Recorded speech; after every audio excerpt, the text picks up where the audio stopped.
बिस्मिल्लाहिर्रहमानिर्रहीम। अस्सलाम वालेकुम स्टूडेंट्स, उम्मीद है आप सब खैरियत से होंगे। आज हम चैप्टर नंबर 3 की नेक्स्ट प्रॉब्लम डिस्कस करेंगे। हमारी प्रॉब्लम है प्रॉब्लम नंबर 3.6। इसको डिस्कस करने से पहले हम इसकी स्टेटमेंट देख लेते हैं कि इसकी स्टेटमेंट में हमें क्या गिवन है। ओके स्टूडेंट्स, इसकी स्टेटमेंट पढ़ लेते हैं। 2 masses 52 kg and 48 kg are attached to the end of a string. क्या कहा जा रहा है कि 2 मैसेज हैं, ए का मैस है 52 kg और ए का मैस है 48 kg। इन दोनों मैसेज को अटैच किया गया है एक फ्रिक्शन लेस पुली से। हमने क्या करना है, हमने इसकी टेंशन फाइंड करनी है। Find the tension in the string and acceleration in the body. अब यहाँ पे कहा क्या जा रहा है, यहाँ पे ये कहा जा रहा है कि हमारे पास बॉडी के 2 मैसेज हैं, जिसमें से हमें एक मैस गिवन है। एक मैस हमारे पास क्या है, हम गिवन डाटा में लिख लेते हैं कि हमारे पास M1 जो है वो हमारे पास है 52 kg। M2 हमारे पास क्या है 48 kg। अब हमने क्या फाइंड करना है, हमने फाइंड करना है एक्सेलरेशन फाइंड करनी है हमने, और टेंशन फाइंड करनी है। एक्सेलरेशन और टेंशन हमने तब फाइंड करनी है जब बॉडी के दोनों मैसेज जोन से हैं वो वर्टिकली अटैच्ड है। ओके स्टूडेंट, अब हम सबसे पहले देख लेते हैं कि एक्सेलरेशन किस तरीके से फाइंड करते हैं।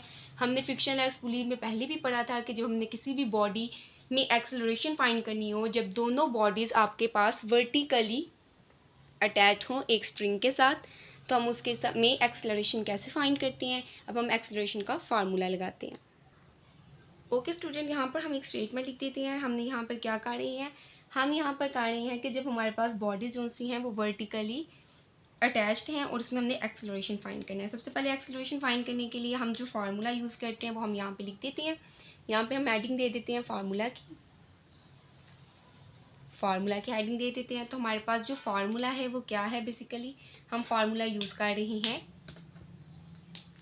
A is equal to M1 minus M2 over M1 plus M2G।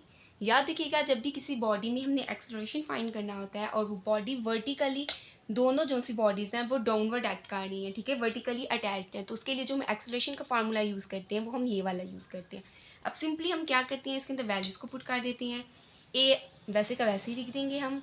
M1 हमारे पास क्या है 52, यहाँ लिख देंगे 52 माइनस M2 क्या है हमारे पास 48, यहाँ पे हम लिख देते हैं 48, डिवाइड कर देंगे। M1 हमारे पास क्या है 52, M2 हमारे पास क्या है 48, और ये मल्टीप्लाई हम कर देंगे 10 के साथ। ओके स्टूडेंट, 10 आपको याद होना चाहिए कि जो ग्रेविटी होती है उसकी वैल्यू हमारे पास हमेशा कांस्टेंट रहती है, वो चेंज नहीं होती। और ये MCQs में भी पूछा जाता है कि ग्रेविटी की वैल्यू कांस्टेंट है और उसकी वैल्यू क्या होती है, इसलिए आपको ये याद होना चाहिए कि ग्रेविटी की वैल्यू हमेशा कांस्टेंट रहती है और हमेशा डाउनवर्ड एक्ट करती है। ओके स्टूडेंट, अब हम इसको सॉल्व करते हैं, हम कैलकुलेशंस कर लेते हैं कि अब इसकी कैलकुलेट कैसे किया जाता है। सबसे पहले हम क्या करेंगे, 52 में से 48 को माइनस कर देंगे। 52 में से जब हम 48 को माइनस करते हैं तो हमारे पास आ जाता है 4, यहाँ पे हम लिख देंगे 4। और 52 पे 48 को जब हम प्लस करते हैं तो हमारे पास आ जाता है 100।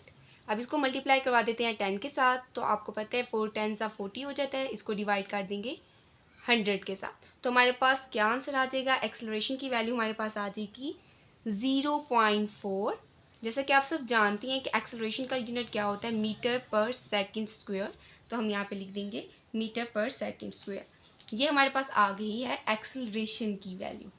अब आप यहाँ पे बेशक ऊपर मैं लिख देती हूँ ताकि आपके लिए आसानी हो। यहाँ पे याद कीजिए बॉडीज़ क्या है, वर्टिकली डाउनवर्ड है। दोनों बॉडीज़ क्या है, वर्टिकली डाउनवर्ड है, और उसमें हमने क्या फाइंड किया है, ये हमने फाइंड किया है एक्सेलरेशन। अब हम क्या फाइंड करेंगे, अब हमारे पास दूसरी चीज़ रह गई है, वो हमने फाइंड करनी है टेंशन।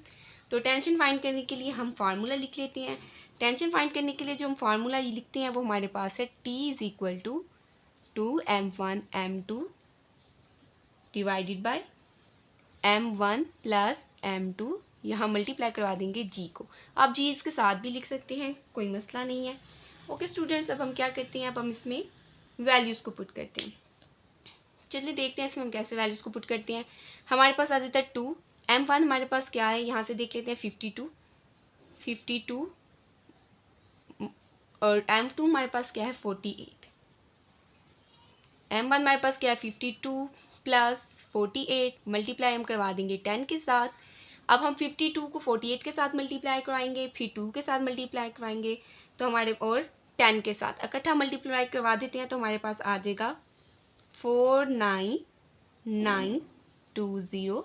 इसको हम डिवाइड करवा देंगे 100 के साथ तो हमारे पास आंसर आ जाता है 499.2। अब ये देखिए हमारे पास 0.2 है, हम इसको राउंड ऑफ करवा देते हैं तो हमारे पास बन जाएगा 500। सो टेंशन का यूनिट हमारे पास क्या होता है न्यूटन। यहाँ पे आप लिख देंगे टेंशन की हमारे पास वैल्यू क्या आई है 500 न्यूटन।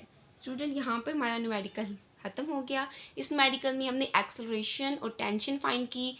एक्सेलरेशन और टेंशन हमने तब फाइंड की जब दोनों बॉडीज जो सी हैं, जो मैसेज अटैच हैं, वो वर्टिकली डाउनवर्ड थे। ओके स्टूडेंट, अब हम करते हैं प्रॉब्लम नंबर 3.7। ओके स्टूडेंट, हम प्रॉब्लम नंबर 3.7 के स्टेटमेंट देख लेते हैं। 2 masses 26 kg and 24 kg are attached to a end of string. इन्होंने कहा हमारे पास 2 मैसेज हैं 26 kg और 24 kg, दोनों अटैच्ड हैं स्ट्रिंग के साथ, वो भी फ्रिक्शनलेस पुली के साथ। जो 26 kg है वो स्मूथ हॉरिजेंटली मूव कर रहा है और 24 न्यूटन जो मैस है वो वर्टिकली मूव कर रहा है। प्रीवियस न्यूमेरिकल में हमने देखा था कि दोनों बॉडीज जो सी हैं वो वर्टिकली मूव कर रही थी। इसमें एक हॉरिजेंटल है और एक वर्टिकल है। अब हमने इसमें टेंशन और एक्सेलरेशन फाइंड करनी है। ओके स्टूडेंट, अब हम लिख देते हैं गिवन डाटा। ओके स्टूडेंट, हमारे पास M1 क्या था, हमारे पास M1 जो मैस 1 है वो हमारे पास है 24 kg और मैस 2 हमारे पास क्या है, वो है हमारे पास 26 kg। अच्छा, यहाँ पे हमने मैस M1 24 kg क्यों लिखा है, हमने M1 24 kg इसलिए लिखा है क्योंकि वो वर्टिकली डाउनवर्ड मूव कर रहा है, जिसकी वजह से हमने इसको मैस M1 कहा है। ओके स्टूडेंट्स, अब हमने क्या फाइंड करना है, इसमें भी हमने वही चीज़ें फाइंड करनी है जो हमने प्रीवियस न्यूमेरिकल्स में की थी। इसमें भी हमने क्या फाइंड करना है, एक्सेलरेशन फाइंड करना है और टेंशन फाइंड करनी है। लेकिन किस केस में, जिसमें वन बॉडी का जो मैस है वो क्या कर रहा है, हॉरिजेंटल मूव कर रहा है,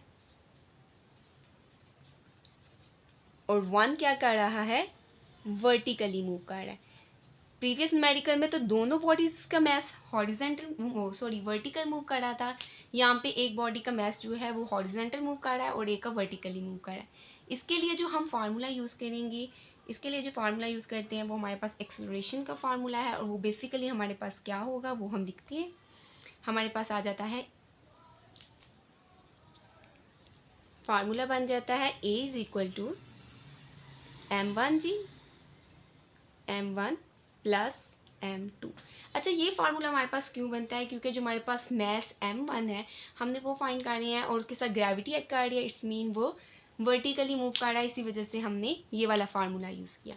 अब यहाँ पे हम वैल्यूज पुट कर देते हैं। M1 हमारे पास क्या है 24, मल्टीप्लाई करा देंगे G की वैल्यू जो कि कांस्टेंट होती है वो ये होगी 10। M1 क्या है हमारे पास 24 प्लस M2 क्या है 26, तो यहाँ पे लिख देंगे हम।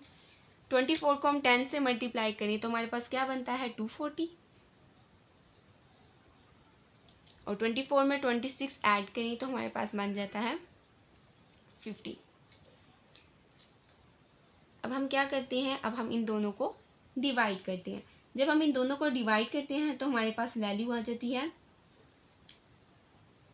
हमारे पास आ गया है 4.8। तो हम यहाँ पे लिख देंगे एक्सेलरेशन की हमारे पास क्या वैल्यू आ रही है 4.8। यूनिट हम क्या लिखेंगे, मीटर पर सेकंड स्क्वायर। जैसे कि आप सब जानती हैं कि एक्सेलरेशन का जो यूनिट होता है वो हमारे पास क्या होता है, एक्सेलरेशन का यूनिट हमारे पास होता है मीटर पर सेकंड स्क्वायर।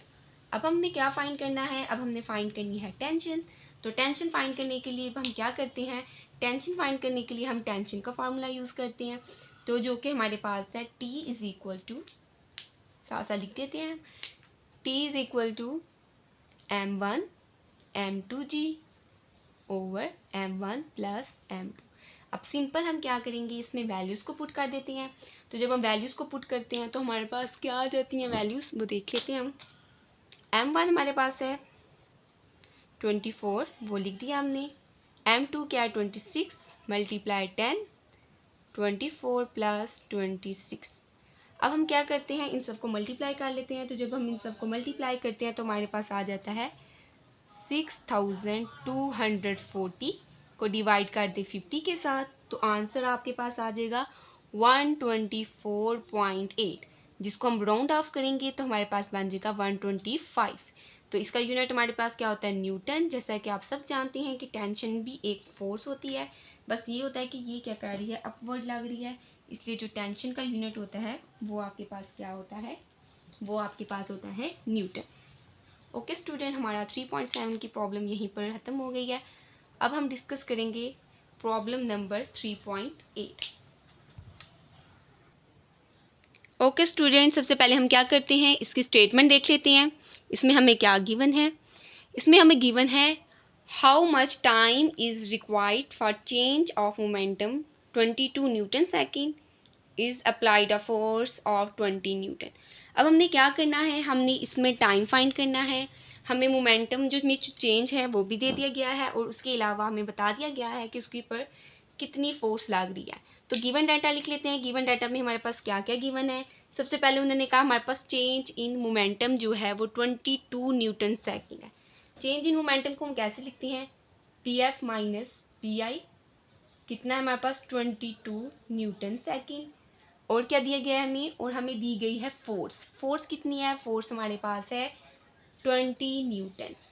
हमने क्या फाइंड करना है, हमने फाइंड करना है टाइम। टाइम फाइंड करना है, इसलिए हम यहाँ पे लिख देते हैं कि हमने टाइम फाइंड करना है। अब इसके लिए जो हम फार्मूला यूज़ करते हैं, आपने पढ़ा है चेंज इन मोमेंटम का फार्मूला, वो क्या था, P F minus P I is equal to F.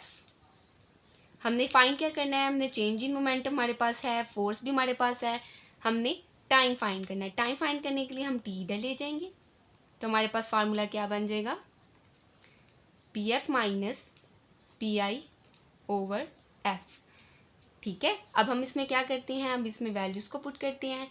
तो वैल्यूज़ हम पुट करते हैं, अब हम यहाँ पे लिख देते हैं t is equal to, change in momentum की हमारे पास क्या वैल्यू थी 22, वो हमने यहाँ पर लिख दी। फोर्स हमारे पास कितनी है 20, वो हमने यहाँ पर ली थी। इन दोनों को डिवाइड किया तो हमारे पास क्या आंसर आ जाता है, हमारे पास आंसर आ जाता है 1.1। टाइम का यूनिट क्या होता है सेकंड, तो इसके साथ हम क्या कर देंगे, सेकंड लिख देंगे। ओके स्टूडेंट, हमारा यहाँ पर प्रॉब्लम नंबर 3.8 मुकम्मल हो गई है। अब हम बात करते हैं 3.9 की। अब हम 3.9 को डिस्कस करते हैं। 3.9 को डिस्कस करने से पहले हम उसकी स्टेटमेंट देख लेते हैं कि हमें उसकी स्टेटमेंट में क्या गिवन है। ओके स्टूडेंट, इसमें देखिए हमें क्या गिवन है, how much is the force of friction. हमने फोर्स ऑफ फ्रिक्शन फाइंड करनी है between a wooden block of mass 5 kg and the horizontal marble floor. हमारे पास मैस क्या दिया गया है 5 kg। The coefficient of friction between would and marble, would और marble की जो कोफिशिएंट फ्रिक्शन है वो हमारे पास क्या है 0.6। हमने क्या फाइंड करनी है, फोर्स ऑफ फ्रिक्शन फाइंड करनी है। ओके स्टूडेंट, सबसे पहले हम इसका गिवन डाटा लिख लेते हैं। ओके स्टूडेंट, सबसे पहले हम क्या करते हैं, सबसे पहले हम गिवन डाटा लिखते हैं। तो गिवन डाटा हमारे पास क्या क्या गिवन है, इसमें हमें दिया गया है मैस। मैस हमारे पास क्या है, मैस हमारे पास है 5 kg।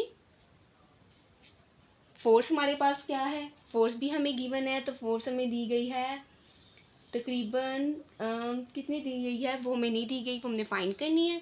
तो हमें कोफिशिएंट ऑफ फ्रिक्शन यानी जो हमारे पास माइक्रो की वैल्यू है वो हमें कितनी दी गई है 0.6। हमने क्या फाइंड करनी है, हमने फाइंड करनी है फोर्स। तो अब हम क्या करते हैं, यहाँ पे लिख देते हैं हमने जो फाइंड करना है। फोर्स का फार्मूला हम यूज़ करेंगे, फोर्स ऑफ फ्रिक्शन का, फ्रिक्शन फाइंड करनी है तो जाहिर सी बात है अंडरग्राउंड लग रही है, तो हम यहाँ पे लिख देंगे F is equal to micro mg। हमारे पास जो सी वैल्यूज़ है अब हम उसको पुट करते हैं। हमारे पास u की वैल्यू क्या है, जो हमारे पास फ्रिक्शन की वैल्यू है वो हमारे पास क्या है 0.6। मैस हमारे पास क्या है 5, और ग्रेविटी हमारे पास होती है कांस्टेंट। इन सब को मल्टीप्लाई करेंगे तो हमारे पास आंसर आ जाएगा 30 हमारे पास आंसर आ जाएगा। सो फोर्स जो लग रही है फ्रिक्शन पे वो हमारे पास क्या है 30 न्यूटन। ओके स्टूडेंट, अब हम प्रॉब्लम नंबर 3.10 को डिस्कस करते हैं। ओके स्टूडेंट, प्रॉब्लम नंबर 3.10 हम नेक्स्ट लेक्चर में डिस्कस करेंगे। तब तक के लिए आप सब अपना बहुत ज़्यादा ख्याल रखिएगा और दुआओं में याद रखिएगा। अल्लाह हाफिज़।